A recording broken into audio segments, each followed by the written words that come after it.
How did it go today?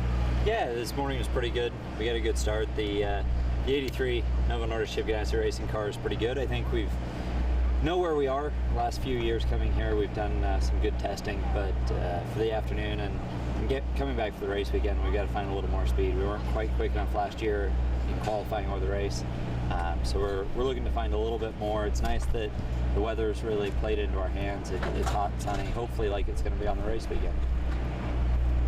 Obviously, during that race, it tends to get pretty hot out here. Just kind of tell us what kind of effect that has on you, on the car.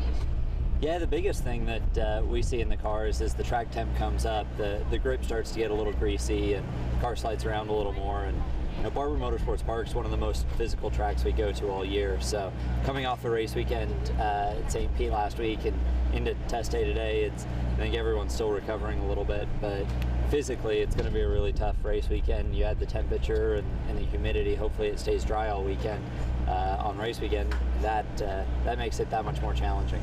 Talk about how the importance of a day like today, when you have a different race package than what you had last year, and you got to find some answers.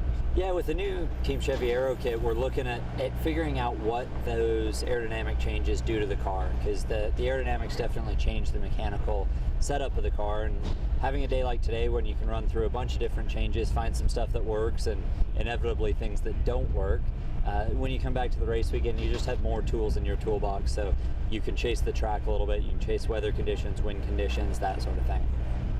Talk about the temperature. I know this is a random question, but how effective are those little umbrellas they hold over you? Does it make a difference when you're just standing there in the sun? Yeah, with the new color scheme on the 83 car this year and a black fire suit, it's nice to get a little bit of shade in the car. It's funny, when you're strapped into the car and your visor's down, on the racetrack it doesn't seem that hot because you're getting a lot of airflow through the helmet, through the cockpit. When you pull into pit lane and stop moving, that's when it starts to get hot. You start feeling the temperature in the sun more. So it's nice to have that fan and have a little bit of shade when you can get it. When you're in your personal car or rental away from the track, how do you drive? Are you an aggressive driver, or you just kind of sit back, hey, time to just leisurely do it? Well, it's funny, people ask what I drive thinking I drive some sort of sports car, but I drive a Chevy Silverado. I love my pickup. It gets me from A to B really comfortably, and being a Southern California kid, living in Indianapolis now, coming out of the winters when there's snow and ice, it's really nice to have those heated seats and the remote start. That's the big thing about my road car. I do have to make sure to kind of recalibrate my brain, because you come out of the race car off the racetrack doing 170, 180 miles an hour and get in the rental car to drive to the airport, and you have to remember that it takes a little longer to slow down. You have to get on the brakes a little earlier, that sort of thing.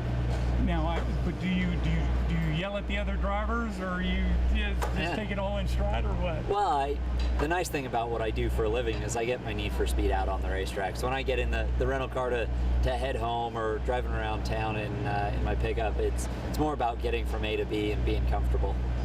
Perfect. All good? Good deal. Thanks, guys. Appreciate it.